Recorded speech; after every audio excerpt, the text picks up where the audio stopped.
Hello, everyone, and welcome to another episode of The More You Give. I'm your host, Jackie Barnum. Today's episode is brought to you by VetTix, which is an organization that provides tickets for sporting events and entertainment for service members. Go to their website, vettix.org. That's vettix.org. Go check them out. As a disclaimer, everything I say on this podcast is my opinion alone, and it does not represent the opinions of the Department of Defense or the Marine Corps.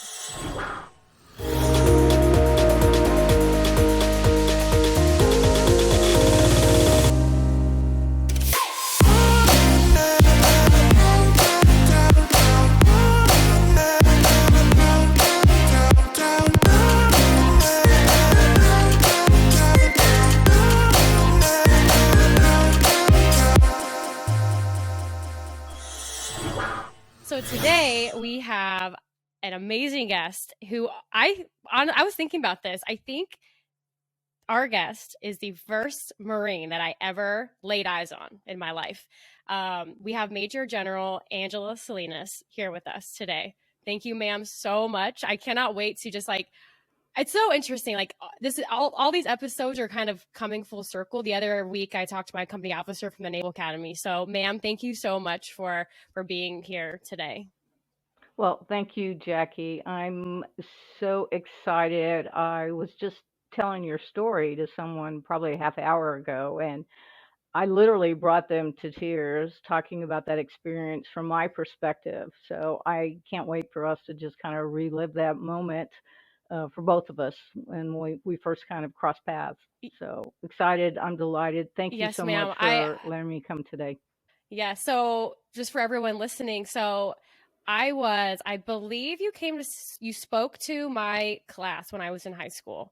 You graduated from the same high school as me, and you came to speak. And what you said, I can't even tell you. I can't even remember what you said. You may have said hey, the sky is purple, and I was like, yep, yes, it is. Yes, absolutely, I believe it. And I remember just everything you said. I was just loved it and loved seeing you. And I remember turning to my best friend Data, and I said, that's who I want to be. I want to be that. Like, I don't really know much about, what it is that she does, but I see this amazing leader in uniform. That's what's next for me. And, my friend even remembers me turning to her and saying that. Well, it's so funny, and so just as disclaimer, I'm a retired Marine now, and have been retired now for since 2013. So this is a whole new adventure for me. But I will tell you that going back to St. Vincent's St. Patrick's now, or St. Patrick St. Vincent's, because I was at the girls' school when I went to that high school. But that experience, having spoken in front of legions of people. I have had the opportunity to speak, at football stadiums full of people. But that day, knowing I was going to go into that gymnasium with high school students was terrifying.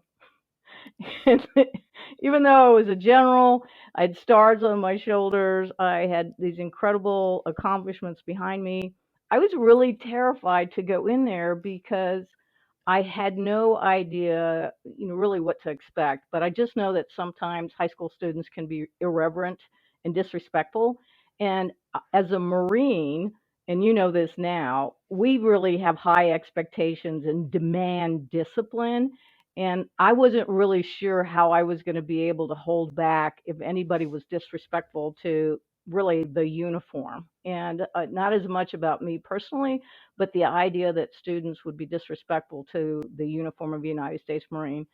And like you, I don't remember anything about what I said, but what I remember was how incredibly respectful and just how pleasant and quiet and how thoughtful people's questions were and how honored I felt by everyone there. And it was followed up the next evening when I was honored and inducted into to the high school Hall of Fame there. But what was more important was the reactions from the parents who came up and said, "Oh my gosh, my son, my daughter came home and they never talk about school. They never talk about speakers or teachers, or anybody, but he or she came home and they couldn't stop talking about you." And it just was such a great experience for me, and just really something that I remember for so long. But I just remember being terrified going in that day. So what a different experience to hear it from your perspective. Yes, ma'am. And I think it's interesting, like that, such that impact that you have immediately on kids. And I'm feeling that now as well as a company officer at the Naval Academy Prep School. Like I'm the first, maybe Marine, most likely female Marine that these students are seeing. So, I remember being an 18-year-old, not even 17 was when I went to the academy. So I was maybe even 16 when I met you, and you were the face of the Marine Corps. And that impact is so big, just the way you hold yourself and speak and communicate. And I think I remember there was like an opportunity for us to go speak one-on-one with you in the library, and I think I was like, I like chickened out of that. I don't think I actually even spoke to you. I don't think I exchanged any words with you. But what I think back to was what really stands out to me, which speaks to your character so much, is that when I did go on to pursue that goal, I don't know how you found out about me going to the academy. I maybe someone told you, or maybe I don't know if my parents let you know, or somehow you found out about that, and you reached out to me when I was in plebe summer. You reached out to me when I was a plebe. You've like continued to kind of keep tabs on me and check in with me. And I mean, you didn't know me at all, other than we share that commonality of just serving together. And I think, I mean, that goes so far beyond that initial impact that you had. It's like a lasting impact, and you truly care about people. Well, and I think that's the bond that we share. And, it's really interesting because it's not just about the fact that we as Marines share that bond, but I think as women who have made this choice to raise our hands and say, I do solemnly swear to support and defend the Constitution, we're Marines. And that's even fewer and more proud, for no better way to describe it. And I think we pass that on. And I think we feel connected. We feel an obligation to ensure that if we've been successful, we owe it to the next generation. And I feel that connectivity to someone like you, that your success is just as equally my success. If you don't succeed, then I somehow failed to ensure your success. And I think that's important. And sometimes it doesn't always work, but if there is some way to make somebody feel better, hey, you're here, you can make it better. It's okay. This is life. Sometimes we don't always win, but sometimes we become winners by losing. Because the taste of that loss is what we don't like, and so we want to make sure we never taste that again. And so you need to know that that's shared, that's okay. And so you find that in strength. So I'm glad it mattered. I didn't have that opportunity to sometimes have somebody else reach out. And so I'm glad that it mattered to you, Jackie, and that you remembered. Sometimes people don't remember. Yes. So, what are some traits that you attribute to your successful career? Because it's one thing to say, hey, someone did 20 years and retired and was successful, but you went on and did almost twice that. So, what are some traits that you attribute that to? Well, I'll be honest. I think one of the first ones that I realized I needed to have was a sense of humor. I think sometimes we forget, we take ourselves really seriously, and we feel that you have to be the best at absolutely everything. And coming in the time that I did, I realized that I wasn't going to be the strongest. I wasn't being able to compete, which is, as Marines, we always want to be the best at everything. And obviously, looking to the left and looking to the right, and there's a 6'3" male, 200 pounds. To the right was a 6'2" guy. He weighed 190, and I just wasn't going to be able to physically compete with that. But I found being really good at my job, and that I could compete in that way. But the other way was to disarm people who felt that I didn't belong, and I could disarm people with humor. And then I needed to be able to laugh at myself as well. And so I just found being able to do that. So humor was one characteristic or quality that I felt was key. I think integrity and character were just critical to ensuring, because I think people needed to know that regardless of the toughest of times, that that was the one thing that I would never sacrifice.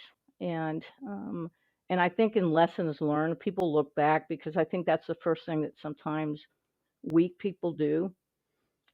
And peer pressure, that's what you sacrifice through peer pressure. And so I'd like to think that that's a key critical piece to success. And really, I would tell you, stick to itiveness for no better way. I think working hard, but sticking to things. It's easy to to just say this is too hard and I'm just going to quit. Through many of the assignments that I had, the Marine Corps people trusted, I think, to give us assignments, and this, it's like, you're a Marine, you go in. There are tasks that we are not trained to do, but because you have the title of Marine, you go in. I went in, I did supply jobs. I went in, I did recruiting. I was, you just like go, and the institution expects you to be able to be successful. And we're blessed because we're surrounded by other great Marines who lead you, follow you, and do all the things to prepare you to be successful. So I think the ability to be quick, shift, shift when you need to, learn on the fly, be smart enough to listen to the people around you. Those are all qualities that I think were helpful in being successful. So going back a little bit, I'm trying to think of you at St. Pat's or St. Vincent's when you were there.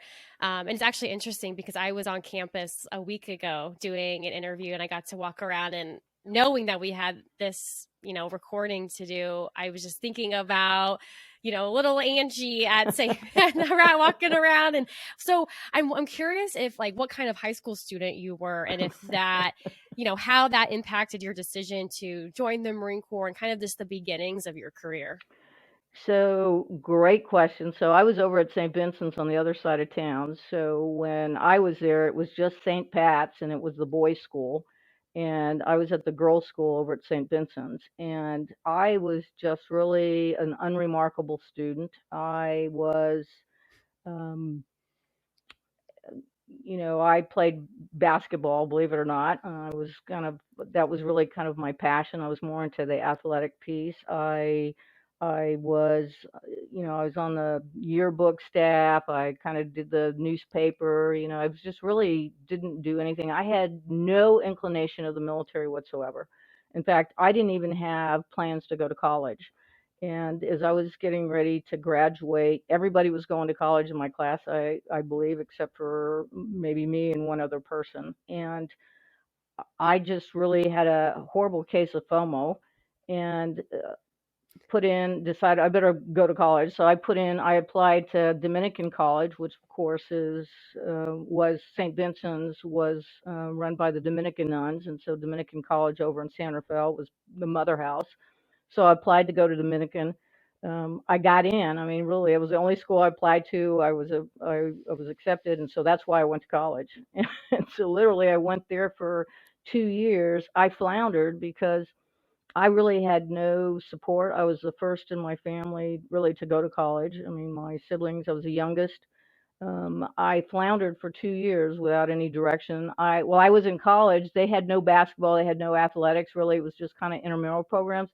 So while I was there, I started the women's basketball team just because there was nothing else to do. And really, it was the end of my sophomore year. I was failing academically. I was just really struggling. Nobody else, I just really didn't have the support that most people needed to go to college, I think. And I went down to mail a letter one day, and there was a Marine recruiter at the federal building, which is where they used to hang out. And a Marine recruiter, it was the 30th of April, came out and looked at me and said, "Why aren't you in the Marine Corps?"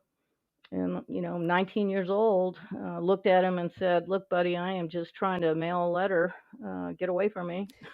and and he must have just said something right. Now think about this. I mean, this is a long, long time ago. Okay, almost a half a century ago. But this is at the end of the Vietnam War.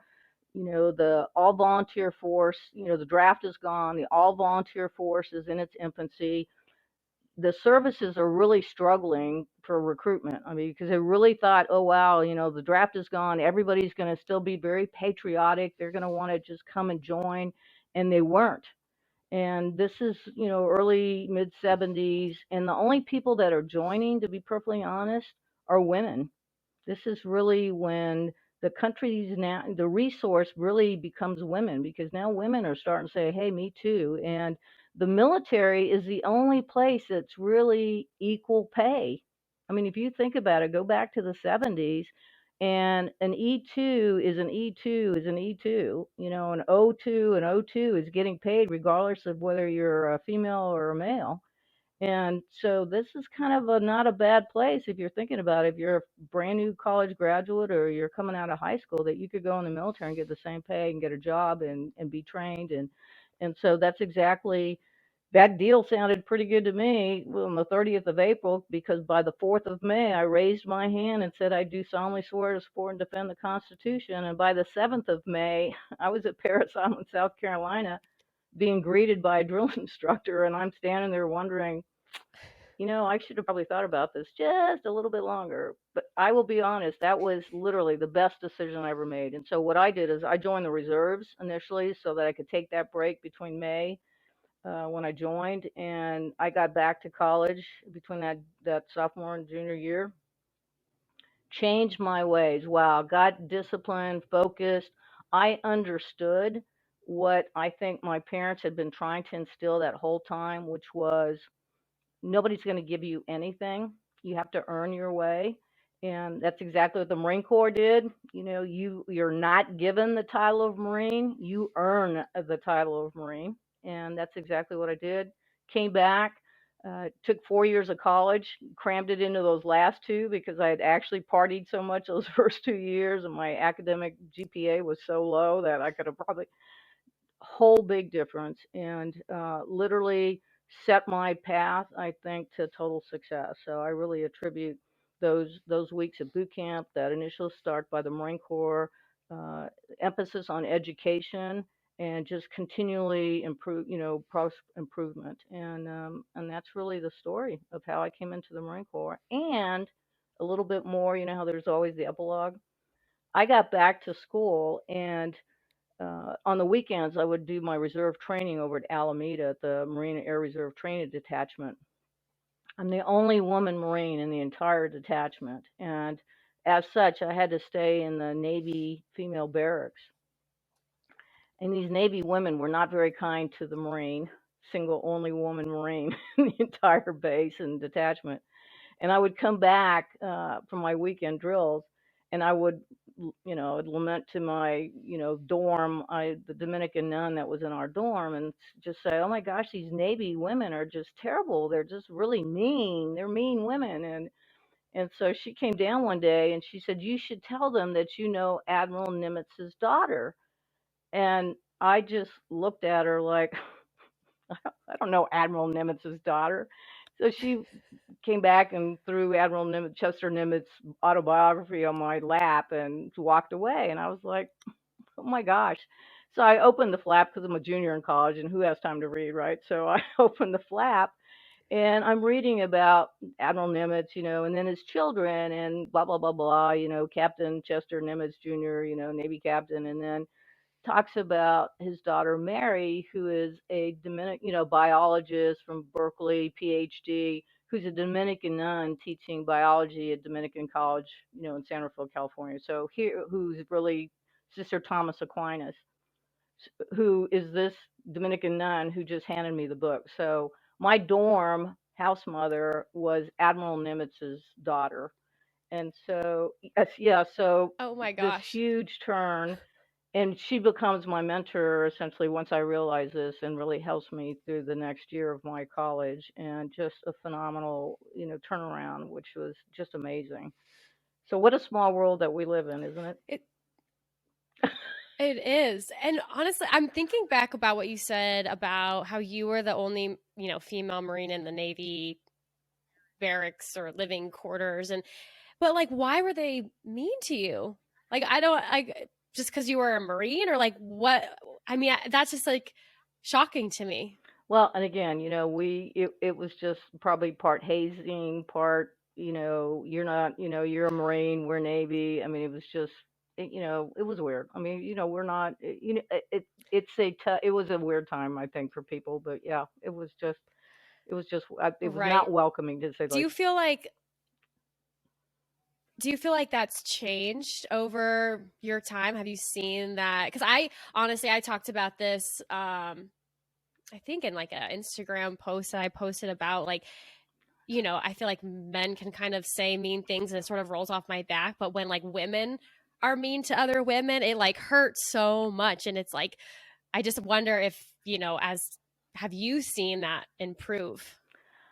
You know, I don't know. I spend our days watching, like trying to teach girls. I mean, this is really why the organization I'm with now is. I don't know where we learn this behavior. I watch girls trying to say, "Now, was that nice? Did that hurt your feelings? Why do you think that?" So let's, so I'm teaching 5, 6, and 7 year olds about behavior, about hurting that, and so it's learned behavior, I think, and it's behavior that somehow we all seem to reinforce from our families. And I agree. I was at an event recently. We have a leadership program here, and they from city, and we have military day, and they'd asked me to come be the guest speaker. And before they brought the leadership class off the bus, they had Air Force drill instructors kind of do the moment of truth, so they were going to get them off the bus. And they only had male drill instructors. And there was a young female airman waiting in the corridor with me, and we both looked at each other, and they said, they needed a female DI. And we both looked at each other and said, because there's something about a woman's voice that can cut to the bone. We just, and she said yes. And we talked just almost along the same lines, that there's something about a female that makes it personal, and she can say exactly what a male does, but when it's said to another woman, our makeup is such that it just makes it personal. Like, we want to know. Like, I even remember when I was a commander at Paris Island, that I almost asked my drill instructors not to yell at recruits for 2 weeks because of that transition. Because we're personal. Like, when I would get yelled at, I immediately wanted to know, Jackie, why don't you like me? Like, I want you to like me. And it would take 2 weeks for me to understand the drill instructor, Jackie. It has nothing to do with Angie. It's now I'm recruit Salinas. It's not, has nothing to do with me, Angie. It's me, the recruit. But it would take me 2 weeks to really disassociate myself from that relationship, because instantly we want to have a personal relationship. And I just think that somehow that's our makeup. And for some reason, for the gender reasoning, it's not like that with men. They don't have that cell, or that whatever that is, that makes us want to instantly be friends, instantly have that personal relationship. And I don't know what that is. So yeah, I think that's what I say, that instantly, that weekend, whatever that was, they were mean to me because they instantly didn't like me. Like, and I don't know how to shut that down. I mean, it's even to this day, I wish that I didn't take things personally. That is, I mean, even a driver flipping me off, I'm like, what did I do to you? I let you in. Why are you flipping me off? I'm like, I'm like, so I don't know what that is. I don't know what is that in our makeup. Right. And I think it's so interesting that I'm thinking about when I was at the Naval Academy and we did wrestling. And we would like, you'd have your partner, two women together, and you'd like go into it being like, okay, like I'm gonna let you get a few moves in, I'll get a few moves on, because we're getting like graded on how, like, being able to do a, whatever choke or whatever takedown. But if one of the women goes too hard, then all of a sudden it's like it's on, and it's like, okay, wait, I thought we had an agreement. It's like, nope, this is like you said, ma'am, like this is personal. Like, it becomes, you're like, oh my gosh, this escalated so quickly. um, so kind of segueing into the challenges that you faced. I honestly wasn't expecting you to. The first thing you to mention was you having trouble with other women. So that was actually interesting to me. But what other challenges would you say you faced, and then other than, you know, the humor aspect of how else did you meet those challenges? Well, I think, I think in many cases, I think, in hindsight, I think a lot of times, they were my own efforts. I was assigned by the time I was a senior captain, I started getting put in roles as the first female, and that was a lot of pressure. But in hindsight, I often wonder if that pressure was me, because then I started like, oh my gosh, if I don't do this, they'll never ever put another woman in this job and it'll be all my fault. There'll never be another woman Marine. And so I really, took that on as a personal responsibility, if that makes any sense. And so when I went to recruiting, for example, as the first female CO, that there was just such pressure to be successful. And I remember my Marines. I mean, it was pressure on them, because not only was it the pressure, but then there was so much attention on them because, there was all this media attention and, it was national. It wasn't even just like local, it was national. And so now they were under the guns. And so trying to, ensure that they did it right because my whole thing was we do this right.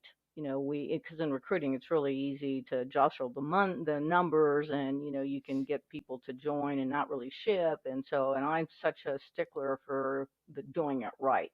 I'd rather miss the numbers, not be successful, but we will do it with integrity and do it right. And I was really proud of the Marines because they understood, once they got it that, forget all this other stuff.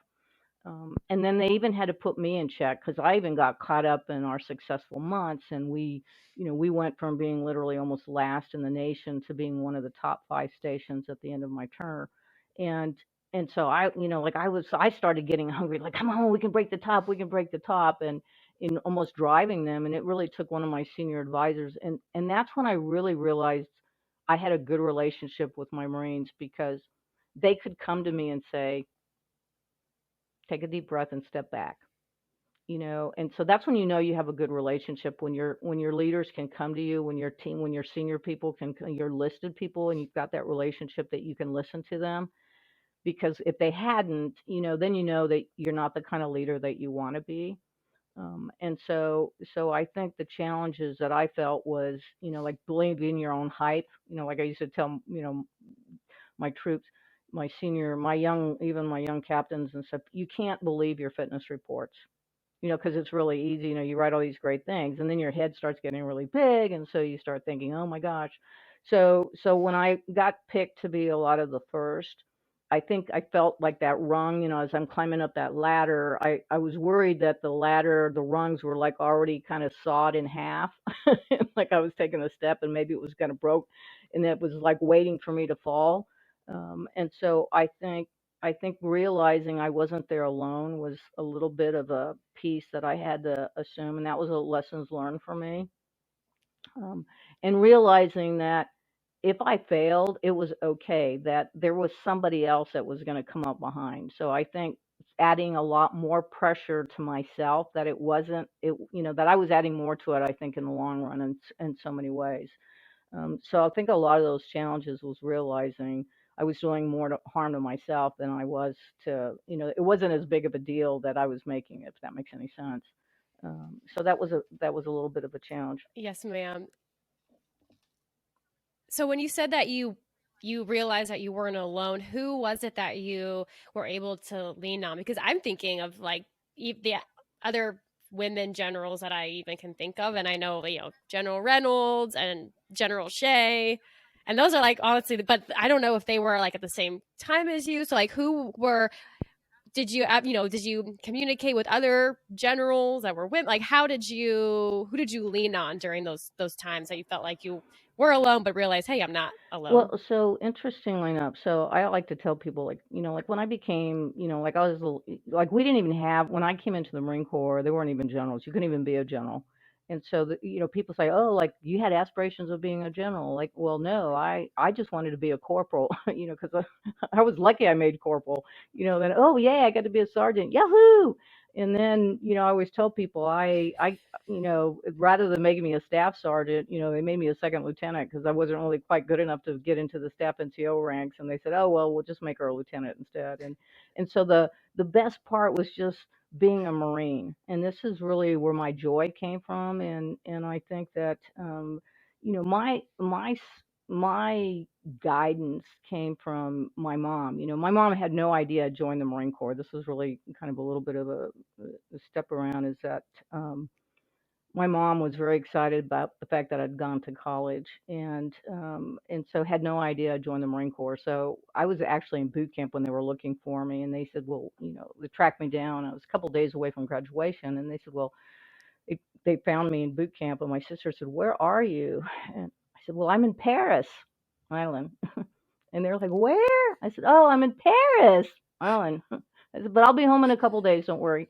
And so I was in my spiffy, this is the old days, we had these little piffy little, pinstriped uniforms. We used to call them the watermelon suits, and they're real pretty and striped, but they were like starched, and you used to take them off to go to the restroom so you didn't wrinkle them and stuff. And so I showed up, down in South Texas in my uniform, and I knock on the door, and I'm just beaming from ear to ear because I'm so proud that I'm a brand new United States Marine. I've got my PFC stripes, and my mom opens the door. Oh, Mijita. Oh my gosh, we already bought Girl Scout cookies, because she thought I was like a little Girl Scout. 'Cause I transformed so much because I had long, long hair when I was in college. And of course, I'd cut it, to like a high and tight. And she just had no idea who I was. And then once I came in and said, guess who I am? She just really had a meltdown and said, oh my gosh, of course, all in Spanish, why would you join something like the Marine Corps? I mean, women don't join the Marine Corps. Good girls do not join the Marine Corps. And so I tried to explain, oh my gosh, I'm joining the Marine Corps. This is why: education, discipline, all these great things. I'm going back to college. I will finish college. And of course, this is a time when the Marine Corps is about 175,000 Marines, and less than 2,000 of them are women. Think about this, okay? 175,000 strength Marines, and less than 2,000 of them are women. And of those 2,000, less than 300 of them are officers. So this is, so you can imagine a parent of a woman or a girl joining the Marine Corps. There's great concern, and so going back to college, get my college degree. I don't I don't become an officer right away because I just am so excited about being a Marine. So my first duty station is I actually come to San Antonio, Texas, and I join a recon unit because that's when they take the W away from our social security numbers, because that's how they used to identify. The Marine Corps would identify women with a big W in front of the social security number. And so now DOTMA is coming in, we're starting to really integrate into the regular Marine Corps, women into the Corps. They remove the W, so they assign me as an admin officer or an admin clerk to the 4th Recon Battalion. I show up, and I'm in a recon unit. I'm an admin clerk, but I'm a woman. I'm showing up in my uniform, my heels, and all these young Marines are, oh my gosh. They go, the sergeant goes and gets the staff sergeant. The staff sergeant runs back, goes and gets the gunny. The gunny goes and gets the sergeant major. I mean, everybody, oh my gosh, we'll be back. And they don't know what to do. And they call headquarters Marine Corps, and headquarters says, hey, you needed an admin clerk, you got one. So Corporal Salinas joins 4th Recon Battalion.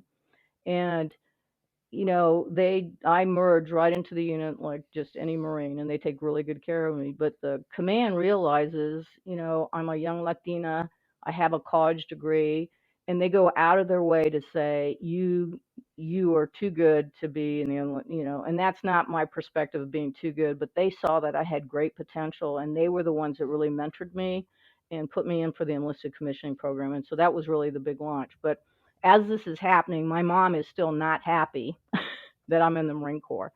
So I go off, get enlisted commission, get my commission. I go off to my first duty assignment.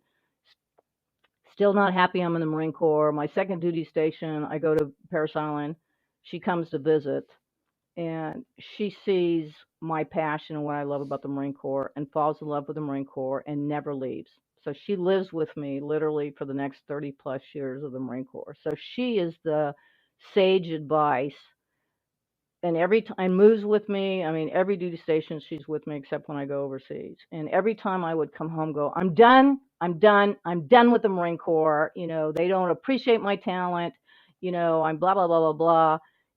She would be the one to, calm me down and say, listen, this is who you are. You're a Marine. Every day you wake up, you breathe Marine Corps. Every night you go to sleep, you're breathing Marine Corps. This is what you do. You're good at it. And so when you're talking about who leans and who was that sage advice, because Lori Reynolds and Bobby Shea, they actually all worked, well, Bobby Shea was one of my captains when I was a battalion commander at Parris Island. So, I loved to watch her grow up in the Corps. Lori Reynolds was, I was, she was out on recruiting duty. She never had an opportunity to serve with her, great reputation, but try to mentor her from afar when she was out on recruiting when I was the chief of staff. So I watched them grow up in the Marine Corps as well and try to mentor them as they came up through the ranks.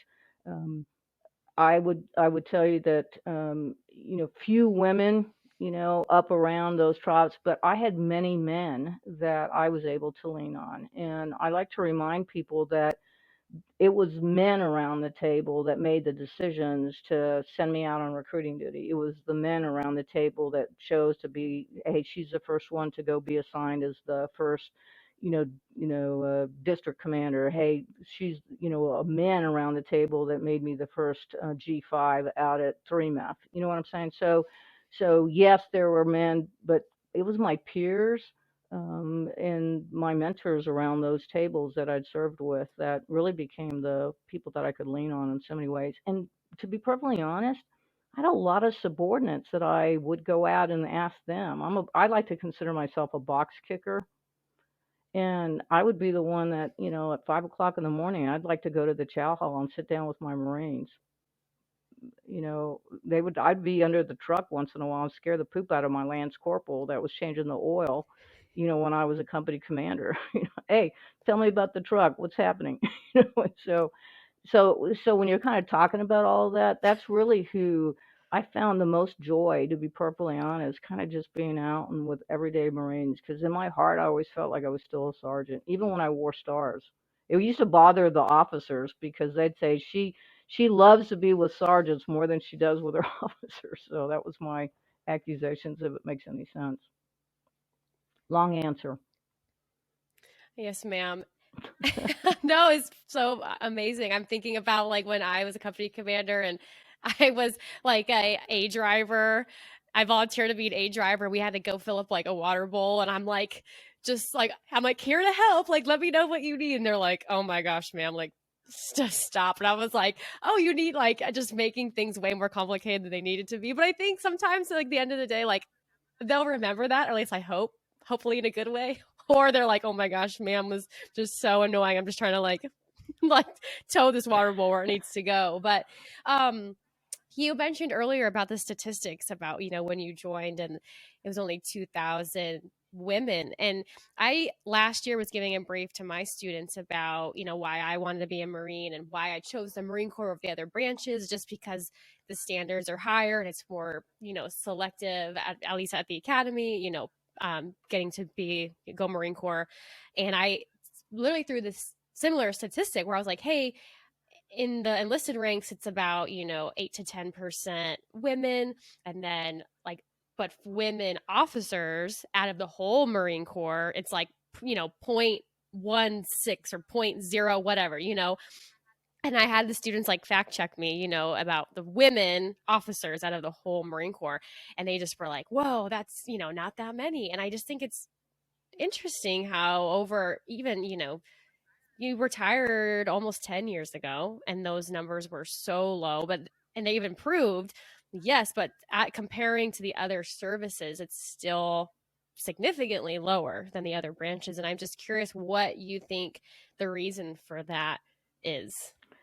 Well, I think, and again, there's so many reasons. I think, from my perspective, I think we have so many options because we're in such high demand. I mean, if you think about it, as soon as when people go Marine, one, you know, two, you a woman, but just think of all the skills that we bring to the table. And so when you have a young captain who has served, 5 years in the Marine Corps, add Naval Academy grad to it, a term, whatever your skill set is. So if you're in logistics or if you fly a plane, just imagine all that. Who's not going to want you? So the temptation of staying in the same place, oh my gosh, you can actually live in the same house for more than 4 years, 3 years, 2 years. You could settle down, you can have your family.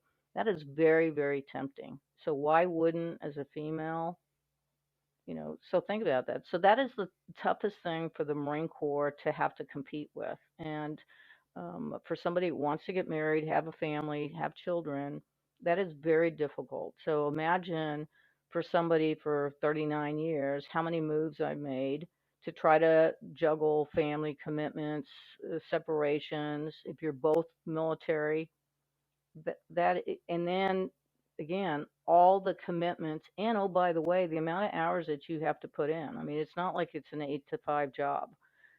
And so that is just really, really, really, really hard. And the Marine Corps, the Marine Corps is 1775, and we're very demanding. And the other services are equally, I think, competitive, and they attract a certain caliber. People like to say, the Air Force. We got, they want to be the technicians, they're the pilots and stuff. So, in their case, they send the officers away, and their enlisted people stay on the ground. I mean, everybody's kind of has their personality, and I think we have ours, our warrior ethos. We're just tough, and so with that comes, I think, a demand for a very high standard. And so we attract a certain type of woman, if you want to, for no better way. So we already know that, and so with that is how do we keep and retain that? And I think it's not unusual, as a result of that, that we're going to have a very low retention rate, for no better way, and a very small percentage of the people are going to stick it out. And it's hard. It really is. I mean, it's not unusual. I talk to a lot of young people, both male and female. They're the junctures. There's the 4 or 5 year juncture. There's the 10-year juncture. I always try, if I can get people to the 10-year, I always tell them, hey, that's the hump. If you get to 10, you might as well go to 20, because you're halfway there. And, I always felt like the carrot was always, I don't know how the Marine Corps timed it with me, because I would get right to the point where it's time to get rid of, and here to come a promotion. I'd take the promotion, and then there would be a PCS, or there'd be a school. There'd be a PCS, there'd be a school, there'd be a promotion. So they'd always time it where I always have a commitment that came with it, and then the 20-year mark would come, and it was time to get out. And then I got the best advice ever, I think. And that came from my mom, because when I had a health issue, bad back, from wearing men's boots, because when I came in again, they were not prepared for women.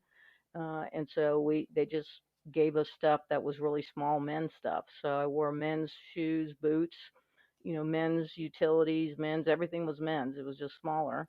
And running in it, combat gear, I mean, nothing fit. And so you do that for 20 plus years, bad knees, bad back, blah, blah, blah. So by the time at the 20-year mark, I had a really bad back, and so I was just going to get out. And I'd been selected for command, and just knew I wasn't going to be able to handle it. And I went for a couple of interviews, and I just knew I was going to be in high demand. I came home, told my mom, "Hey, I'm going to get out," and my mom, who had just a great sense of humor, mijita, you don't know how to do anything else. I was like, what? Mom, I'm a Marine. Oh my God, I can do all these things. I'm a Marine. And she said, no, you don't get it. It's that you have this, you have this great passion for what you do, and you're in a family. This is your core. This is, what you love, and you can always go do something else. And this is, and I know that you probably would, what would I say to you? And this is what I say to anybody that's contemplating, why should I stay in or why should I get out? And the advice she gave to me was, you can always go do something else, but you'll never be able to wear the uniform of the United States Marine again. So you need to do this for as long as the organization will want you, as long as the institution will have you do this. Uh, and then you can always go do something else, because you're going to be so much in demand that there'll be so many choices for you. And, that was really the best advice, because I tell people I got 19 more years out of that advice. I mean, that advice, literally, as I was at my 20-year mark and I served for 39 years. So imagine, I got 19 more years out of that simple advice that night at the table. And I'm so glad, because, as I said, I went from lieutenant colonel to major general because of that advice.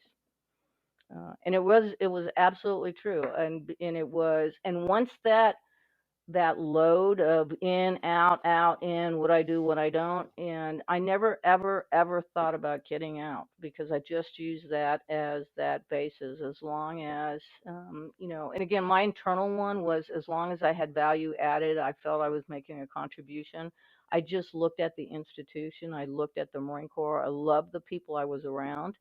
And I just didn't look at it as a big machine or all the bureaucracy. I just looked at the circle of the people around me and made every day better for them and for me, and the mission of what we were doing, and that we were serving something greater than ourselves. And I think as long as we keep that perspective, and the pride in making it better. So yeah, so that was kind of it.